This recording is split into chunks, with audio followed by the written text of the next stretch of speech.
Pasukan pertahanan Israel mulai memperluas serangan darat di jalur Gaza pada Minggu 29 Oktober 2023. Mereka bersiap akan melemahkan seluruh pasukan Hamas tanpa ampun di jalur darat. Mereka juga mengatakan telah membunuh beberapa pria bersenjata di perbatasan Erez.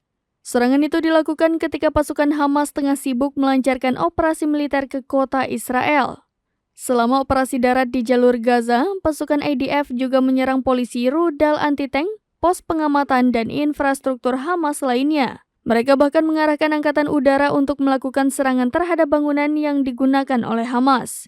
Jet tempur yang diluncurkan pun menyerang sekitar 450 sasaran Hamas di jalur Gaza selama sehari terakhir.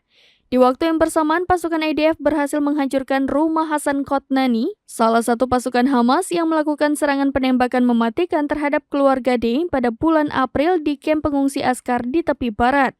Pasukan juga menahan 23 warga Palestina yang dicari di tepi barat, termasuk 4 orang yang berafiliasi dengan Hamas.